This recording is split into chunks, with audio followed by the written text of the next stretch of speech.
ईश्वर, अल्लाह, Waheguru, God, आप उसे जो भी कहें, उनके दरबार से एक अदृश्य शक्ति ने ईश्वर के निर्देश पे मुझ पे कृपा करके, दया करके मेरा मार्गदर्शन किया। मुझे लिखित रूप में संदेश आते थे। मैं शुरू में नहीं मानता था, अपनी बुद्धि के मुताबिक मैंने पूरी कोशिश की जानने की कि कोई बाबा तो नहीं जिसके पास सिद्धियां वगैरह शक्तियां हैं। लेकिन बाद में उन्होंने मेरी तसल्ली करवाई और मैं नतमस्तक हो गया, लेट गया उनके सामने। ये मेरा हो भाग्य था। मेरे पिछले जन्मों के बारे में बताया, मेरे कर्मों के बारे में बताया, सब। मेरा कोई सवाल नहीं रहा। ओमकारा जी कौन है? तो ये एक ईश्वर का अंश थे, ईश्वर का ही दूसरा रूप, एक अदृश्य शक्ति, या उसे महाशक्ति कह लें, क्योंकि जो ईश्वर का अंश है वो बहुत बड़ी शक्ति है, महाशक्ति ही कह सकते हैं। लिख के मुझे मैसेज आता था। कहाँ से आता था मैंने बहुत कोशिश की, मैं ढूंढ नहीं पाया। उन्होंने फिर बताया मुझे कि वो कैसे मुझे मैसेज भेजते थे। जब मैं महाराजा होता था पिछले जन्मों में, और जो मेरी इस जन्म में पत्नी है वो उस वक्त मेरी 9th क्वीन थी, मेरी महारानी थी, तो पिछले नामों से ही बात करते हैं, संबोधित करते हैं। पिछले जन्मों के जो नाम थे उनसे संबोधित करते हैं। पाप कर्मों को कैसे धोया जाए, उनसे छुटकारा कैसे मिलेगा, ईश्वर की कृपा कैसे हासिल की जाए, उसका जवाब मेरे क्वेश्चन को बिना रिपीट किए उत्तर दे रहे हैं कि अच्छे सच्चे जीवन के साथ साथ कुदरत के मुताबिक कार्य करना, इस सब से ईश्वर कृपा होती है। कुदरत के अनुकूल, कुदरत के खिलाफ नहीं जाना चाहिए। अच्छा सच्चा साफ सुथरा जीवन होना चाहिए, सत्संग करना चाहिए, दूसरे लोगों को ईश्वर के नाम से जोड़ा जाना चाहिए। तो इस सब से, और जो आपके मंदिर, मस्जिद, गुरुद्वारा जहां भी है वहां दर्शन करने, माथा टेकने, हाजिरी लगाने जाना चाहिए और नेक कार्य करने चाहिए। इससे ईश्वर कृपा होती है। पूर्व जन्म के पाप कर्मों से छुटकारा मिलने का रास्ता ईश्वर का नाम, अच्छे कर्म। कदाचित तुम सब जानते हो इसके बारे में।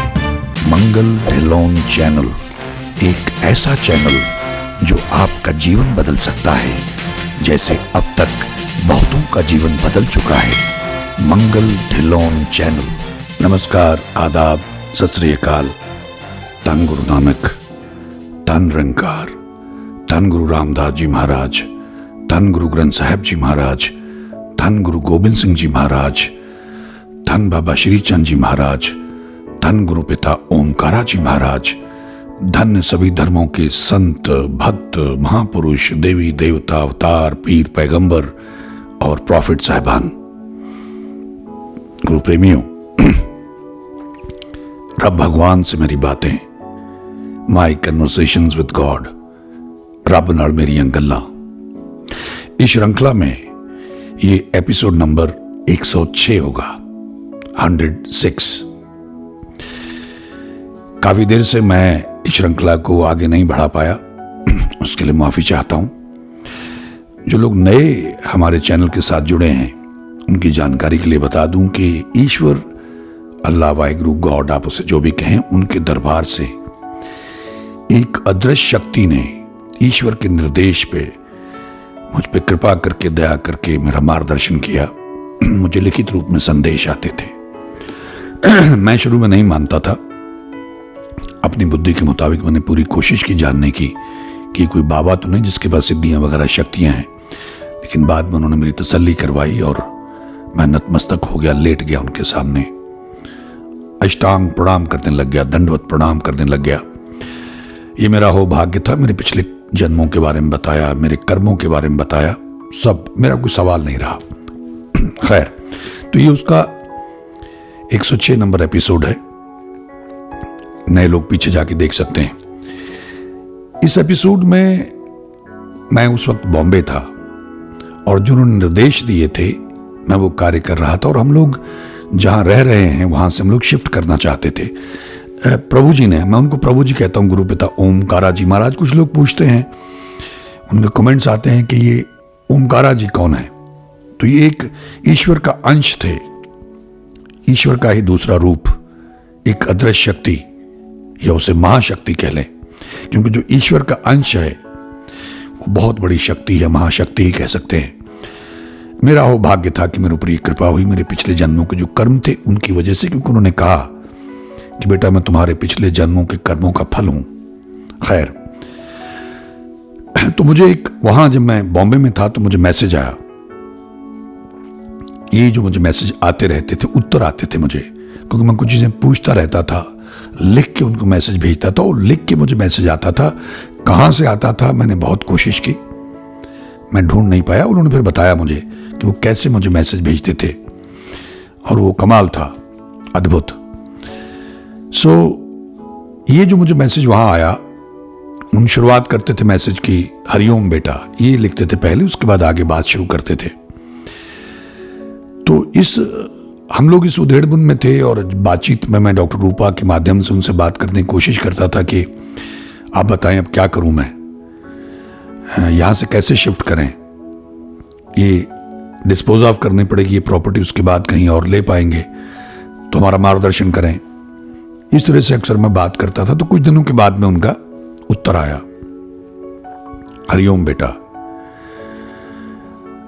स्थानों के बारे में कदाचित तुम्ही लोगों को देखना होगा, मतलब वो जगह का हम क्या करें, कहां लें, कैसे बेचें, तो उसके बारे में वो कि उसका कदाचित तुम लोगों को ही देखना होगा।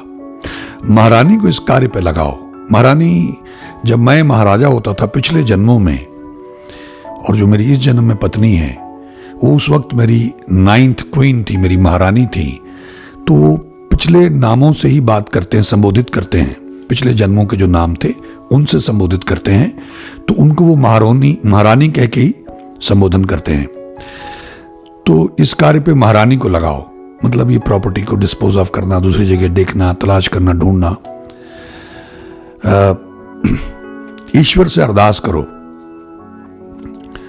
ईश्वर कृपा करेंगे, रास्ता मिलेगा।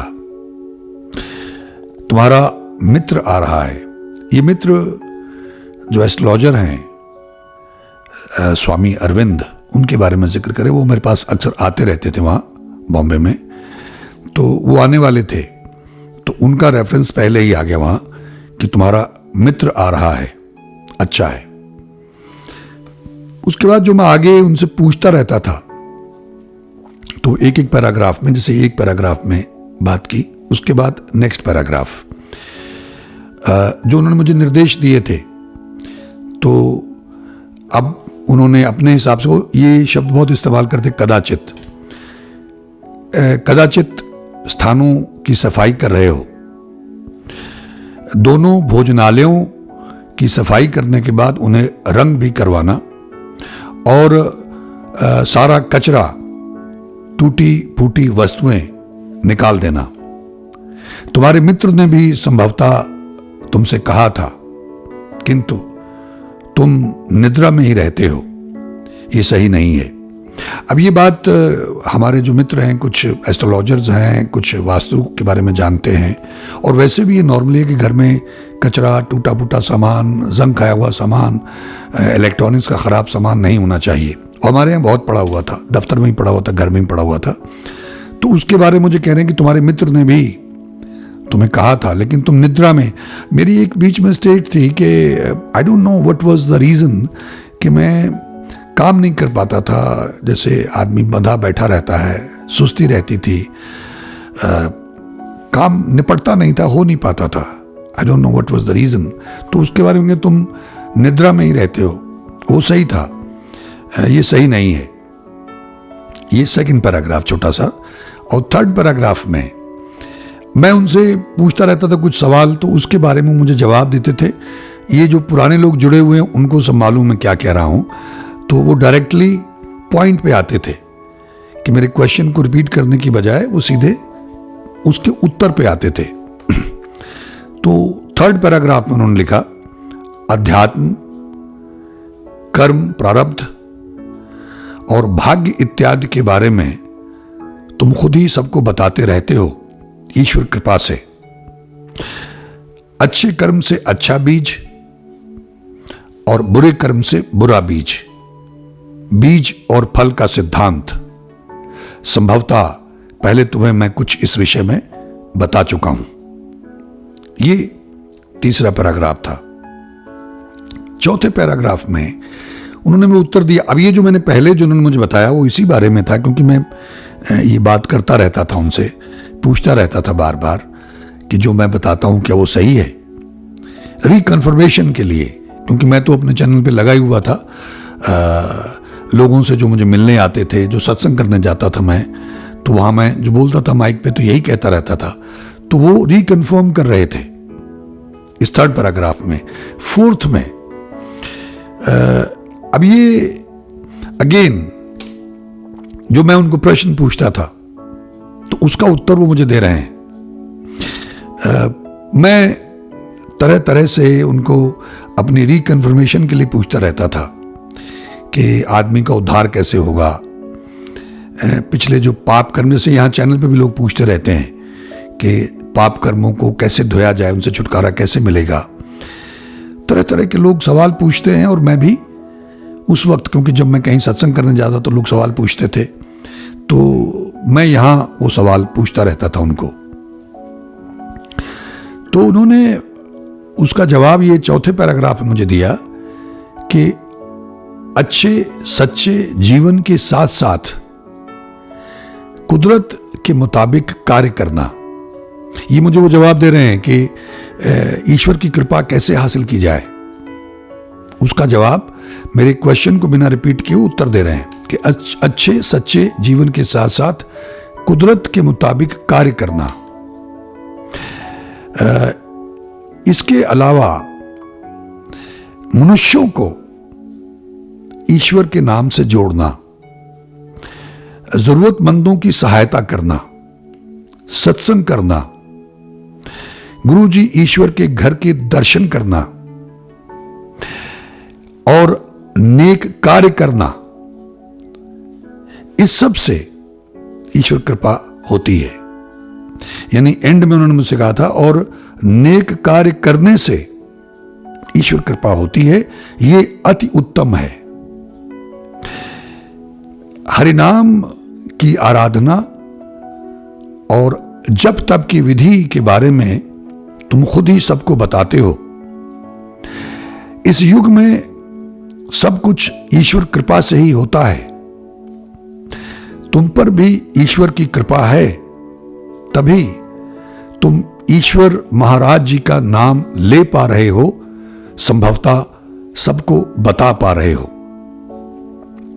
अब ये मुझे उन्होंने जो मैंने कि ईश्वर कृपा कैसे हासिल की जाए तो ये बताया। और ये आप लोगों को भी नोट कर लेना चाहिए कि ये जो सत्कर्म है कुदरत के अनुकूल, कुदरत के खिलाफ नहीं जाना चाहिए। अच्छा सच्चा साफ सुथरा जीवन होना चाहिए, सत्संग करना चाहिए, दूसरे लोगों को ईश्वर के नाम से जोड़ा जाना चाहिए।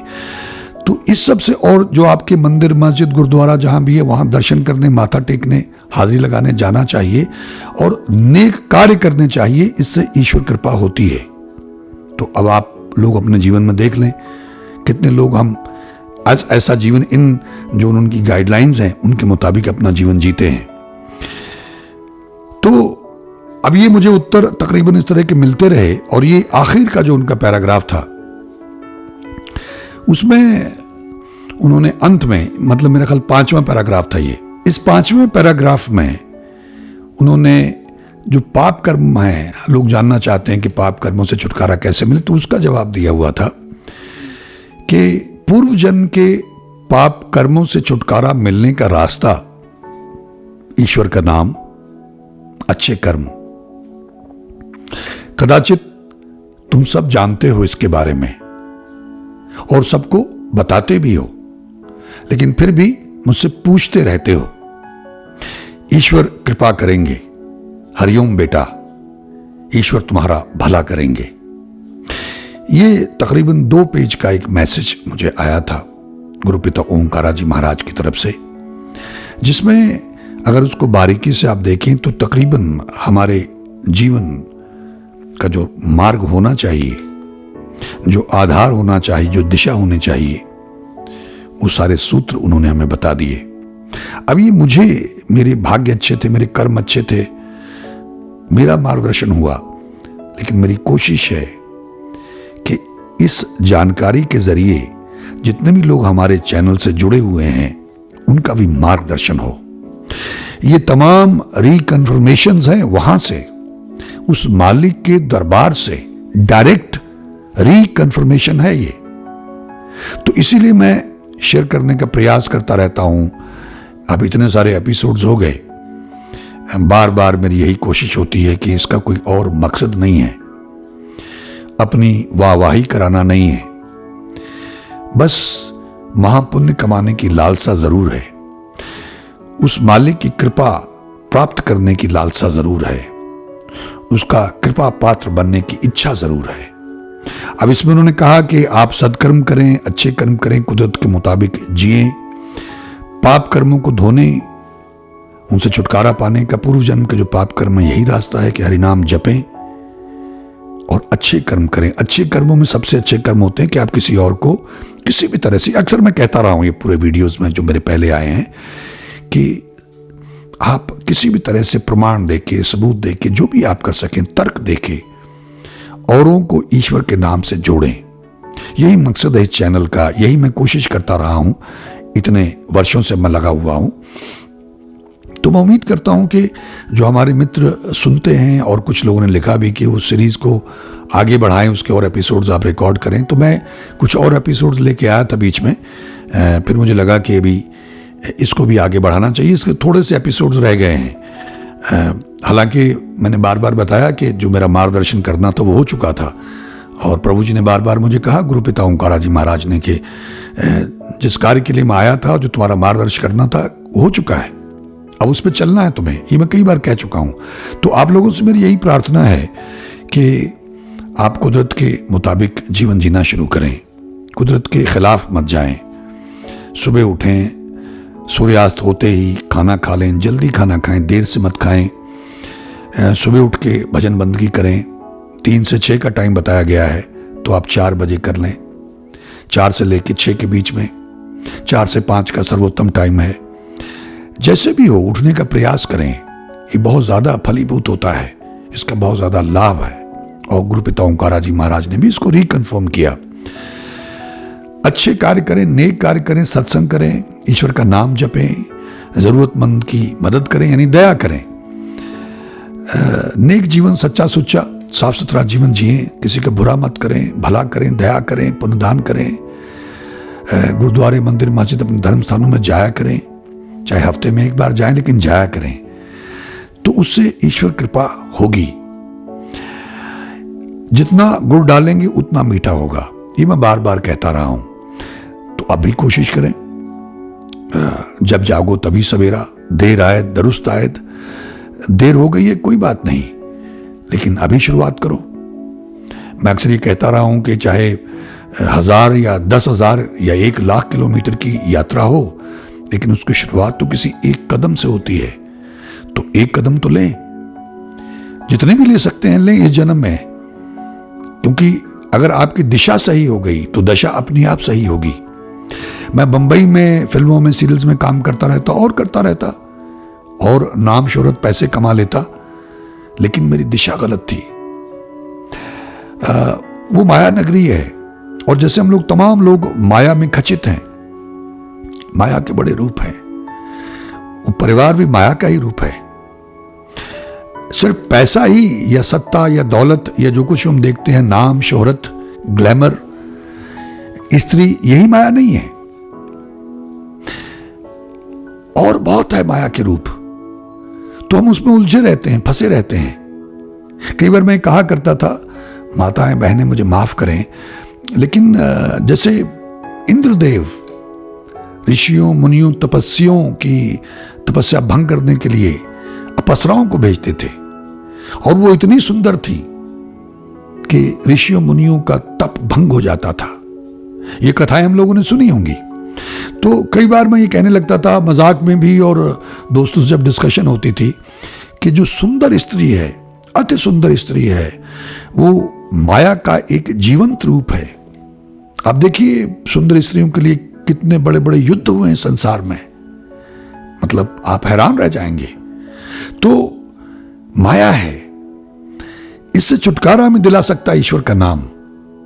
ईश्वर के नाम को क्या करना है? जपना है और सुनना है। ये गुरु नानक देव जी महाराज की टेक्निक है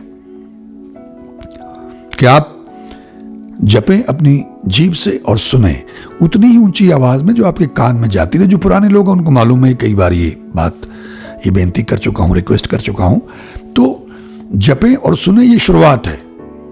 उसके बाद सूरज जपने लग जाएगी, फिर आपकी अलग अलग अवस्थाएं बनने लग जाएंगी। ये जो ईश्वर का नाम, अल्लाह वाहिगुरु गॉड का नाम अपने अपने धर्म के मुताबिक, और बार बार मैं कहता हूं कि रात को रिपीट पे लगा के सोएं। mangaldhillon.in पे जाएं, ये हमारी वेबसाइट है। वहां हमारे एंड में सब जगह हमने उसका एड्रेस दिया हुआ है, हर एपिसोड के एंड में वो एड्रेस दिया हुआ है वेबसाइट का। ईमेल्स भी दी हुई हैं, नंबर भी दिए हुए हैं। तो वहां जाके आप ये शब्द जो हमने बॉम्बे में स्पेशली रिकॉर्ड करवाए हैं अच्छी कंपोजिशंस में, ये डिवाइन मेडिसिन है, आपने सिर्फ सुनना है। तो वहाँ हीलिंग शब्द एक आपको मिलेगा लिंक, उसमें डाउनलोड्स, उसमें जाएं तो सर्व रोग का औखद नाम, ये नाम है। वो फोल्डर को खोलें तो उसमें देखिएगा पंजाबी में भावार्थ के साथ में, हिंदी में भावार्थ के साथ में, और बिना भावार्थों के ये हीलर शब्द हैं, डिवाइन मेडिकेशन है ये। इसको रात को रिपीट पे लगा के अपने पास सो जाए, अपने मोबाइल में ही। अगर आप पास MP3 प्लेयर है तो बड़ी अच्छी बात है, वरना अपने फ़ोन में रिपीट पे लगा के सो जाएं। और जो 7-8 घंटे आपने सोना है हल्के वॉल्यूम पे, जो आपकी नींद डिस्टर्ब न करे। शुरू में आपको 8-10 दिन प्रॉब्लम आ सकती है, इसका मतलब है कि पाप कर्म ज़्यादा हैं, बीमारी गंभीर है, लेकिन दवाई काम कर रही है। ये ट्राइड एंड टेस्टेड है। बस उसके बाद आपको रास्ता मिलना शुरू हो जाएगा, धीरे धीरे जाग आनी शुरू हो जाएगी। तो उसको आप हमारी साइट से, या धन गुरु नानक ग्रुप है उसमें हम लिंक देते रहते हैं, आप उसको ज्वाइन कर सकते हैं। हमने पिन किया होता वो मैसेज, तो जो भी लोग आते हैं वो कमेंट्स में ऊपर ही है, उसको क्लिक करके अगर आपने टेलीग्राम डाउनलोड कर रखा है तो उसमें जाइए, उसमें आपको दिखाएगा टेलीग्राम, उस पर क्लिक करिए, ग्रुप में आप ऐड हो जाएंगे। तो वहाँ भी आपको डायरेक्टली जानकारी मिलती रह सकती है। तो जो हालात बन रहे हैं संसार में, पहले भी कई बार कह चुका हूँ, इस पे वीडियोस भी डाल चुका हूँ स्पेशली इसी विषय पे। तो देखिए परिस्थितियां कैसी विकट हो रही हैं, हालात भयानक हो रहे हैं। तो आने वाला समय विकट है। ये 28 समझ लीजिए फरवरी से लेके 5 मार्च तक तो बहुत ही विकट है। या यूं कह लें कि 27 रात से लेके 1 शाम तक, 1 अप्रैल की शाम तक, या 2 तारीख की सुबह तक, ये समय बड़ा विकट है। उसके बाद धीरे धीरे चीजें ठीक हो सकती हैं, लेकिन जो डैमेज अभी जैसे युद्ध हो रहा है, वहां जो हमले हो रहे हैं, वहां के जो वीडियोस आ रहे हैं, वो तो बहुत ही भयानक हैं, हृदय विदारक हैं। अब क्या होता है ईश्वर जानते हैं। और फिर जो नेचुरल क्लैमिटीज हैं, जो आपदाएं आने वाली हैं हमारे कर्मों की वजह से, जो हमने कुकर्म किए हैं, जो हमारी करतूतें हैं, मानव की, इंसान की जो करतूतें हैं, उनकी वजह से है ये सब कुछ। तो और जो लोग सारी मानवता को गुलाम बनाना चाहते हैं, तो उसमें जो हाहाकार मचेगा, पूरी मानवता को ही वो गुलाम बना ला कुछ एक लोग मिलके, जिनकी गिनती बहुत ज़्यादा बड़ी नहीं है, लेकिन वो इस संसार को अपने ढंग से चलाना चाहते हैं। तो परिस्थितियां बड़ी विकट होने वाली हैं। जो लोग उनके आगे मातहत हैं, उनका हुक्म बजाते हैं, वो नहीं सोचते हैं कि हम किस तबाही की तरफ बढ़ रहे हैं। अन्न का अकाल पड़ सकता है, सिविल वॉर जैसी सिचुएशन, अनरेस्ट की सिचुएशन आ सकती है, और ये वर्ल्ड वॉर की सिचुएशन हमारे सामने है। इसका पूरे वर्ल्ड पे असर पड़ने वाला है। भूचाल आ सकते हैं आने वाले समय में आगे, ऐसा महापुरुषों का फरमान है। तो आप सब लोग जपें। अगर नहीं भी आता, क्योंकि बहुत सारी पुण्य आत्माएं, बहुत सारे महापुरुष ब्रह्मज्ञानी लगे हुए हैं प्रार्थनाएं करने ईश्वर से कि हमें एक्सटेंशन दे दो, माफ़ कर दो, आपके बच्चे हैं, इनसे भूल हो गई है, इन्हें माफ़ कर दें। हमारे यहाँ पंजाबी में है खिन खिन पुल्लनहार, तो पल पल हम लोग भूलते हैं, हमें माफ़ कर दो। वो परम दयालु है, हो सकता है एक्सटेंशन दे दे, कई बार दी है पहले। तो इसलिए हमारा अंत कब हो जाए हमें मालूम नहीं है। जितने भी हम लोग हैं, सामान 100 बरस का है, पल की खबर नहीं। इसलिए जपना बहुत ज़रूरी है। ईश्वर का नाम जपा करें, चलते फिरते, आते जाते, रात को रिपीट पे लगा के सोया करें, ताकि आपका अचेतन सुनता रहे। सारा खेल अचेतन का है, उससे बहुत लाभ होता है। ये ट्राइड एंड टेस्टेड है। तो मैं बार बार इन बातों को रिपीट करता हूँ ताकि बात पकड़ में आए। मैं अंडरलाइन करता हूँ कि ऐसे ही देखते रहे नहीं, मैं दोबारा अंडरलाइन करता हूँ कि भाई डाउनलोड कर लेना। हमारे चैनल पे भी हमने डाले हुए हैं, लेकिन mangaldhillon.in पे जाके वो आसानी से ऑडियो फॉर्म में आप उनको डाउनलोड करके अपने फ़ोन में रिपीट पे लगा के म्यूज़िक प्लेयर पे सुन सकते हैं। और रात को रिपीट पे जब लगाएंगे तो आपको सोते में अचेतन सोने का बहुत लाभ होता है, और धीरे धीरे फिर आपकी आंख खुलने लगती है, जाग आने लगती है, और आपके जीवन का कायाकल्प हो जाएगा, जैसा बहुत से लोगों का ऑलरेडी हो चुका है। उम्मीद करता हूं कि मित्रों की बात पकड़ में आई होगी और आप अनुसरण करते हुए इससे लाभ उठाने का भरसक प्रयास करेंगे। आप सबका बहुत बहुत धन्यवाद। ईश्वर हम सबका भला करे। नमस्कार, जय हिंद, जय भारत। धन गुरु नानक, धन निरंकार, धन गुरु रामदास जी महाराज, धन गुरु ग्रंथ साहिब जी महाराज, धन गुरु गोविंद सिंह जी महाराज, धन बाबा श्री चंद जी महाराज, धन गुरु पिता ओमकारा जी महाराज, धन्य सभी धर्मों के संत भक्त महापुरुष, देवी देवता, अवतार, पीर, पैगंबर और प्रॉफिट साहिबान। मंगल ढिल्लोन चैनल एक ऐसा चैनल जो आपका जीवन बदल सकता है, जैसे अब तक बहुतों का जीवन बदल चुका है। मंगल ढिल्लोन चैनल।